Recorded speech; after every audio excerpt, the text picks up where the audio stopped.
Hello, welcome back to Bebop Review. My name's Andy Shaw. I'm just looking at a line by Charlie Parker. This is from Embraceable You, when he went to Sweden in 1950. It's just from bar 5. I just want to look at this double time run. It's been bothering me, and I'll tell you what's bothering me. It's this bit here. See that note there? That B flat. That note's bothering me. Now, most gurus on YouTube, if you actually showed them that in that run, they would look at that note, that B flat, and so yeah, it's just a flattened ninth on the A7 chord. But I can't see it myself as a flattened ninth on an A chord. I mean, it is. I mean, he's playing a flat ninth, isn't he? Or you could say it could have been on that E minor 7 flat 5 as the flat 5. But I tell you what's bothering me, if I can show you. There's actually voice lead in here. It's from that A. If you look, there's A's, and then there's another A, and then there's another A up there, and then there's like a changing tone with an A. So it's kind of like bothering me, all those A's. Everything seems to be playing around A, and it's finishing, so all voice leading is just A, you know. And there's something else. You see this here, this line here. If I can just draw it in, without mucking it up. That there is not a tetrachord. Parker likes to play in tetrachords up and down, or like rising Lydian scales if he's jumping up, if he's moving up. And that is a diminished. That interval from that F to B flat is a diminished fourth. And that don't make sense to me looking at it. I don't know, you probably think I'm going over the top with this, but it just don't. How Parker plays, that to me doesn't look right. And I looked at that for ages and I thought, it can't be flat 9 that. Everything seems to be around A. So what could it be that? And I thought, yeah, what's happening is this. Parker's constructed this line like this. It's obviously been worked out because it's just harmonic, it's just so beautiful. But this line here, if I can just, let me just erase that a second. Just be back in a sec.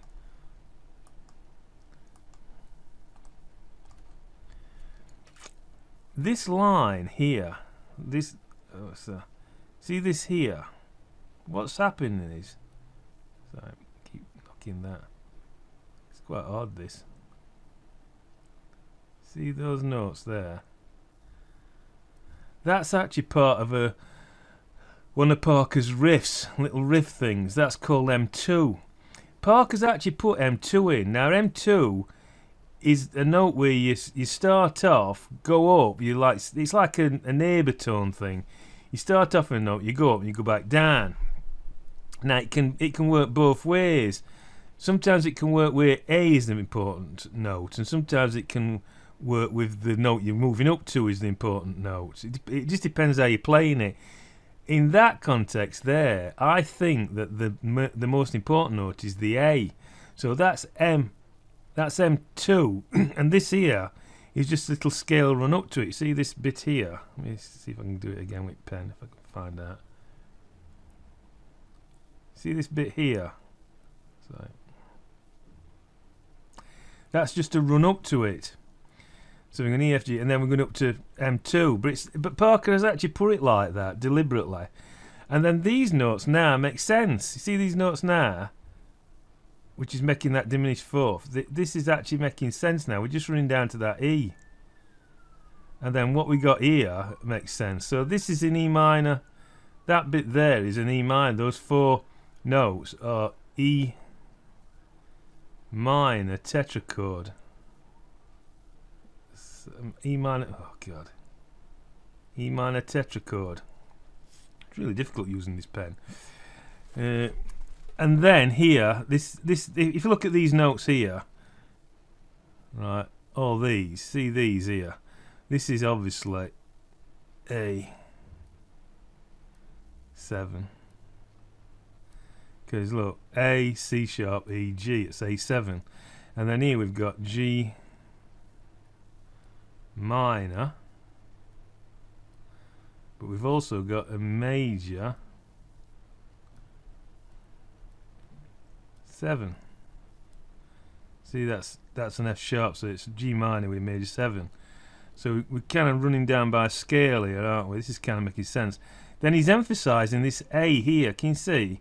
Because this here is a changing tone. It's very clever how he did that. And you got this B flat running into that. And then again we're just moving down with this note here.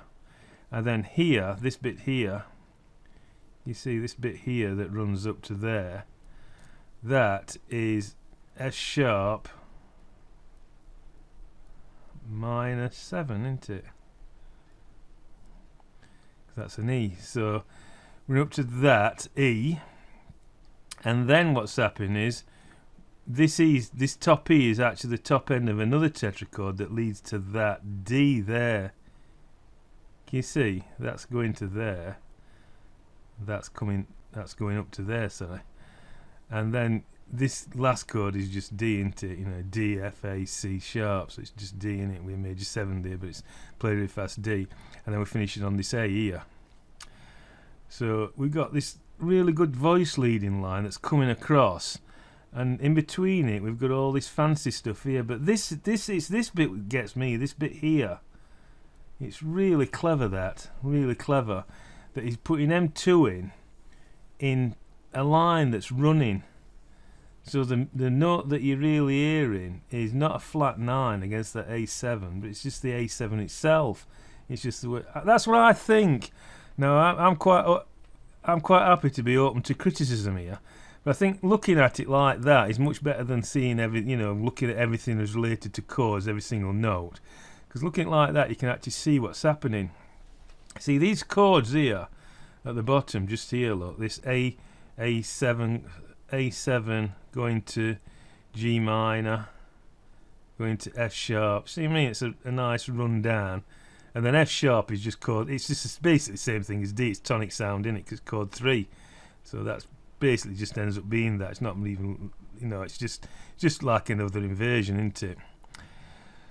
So that's quite interesting.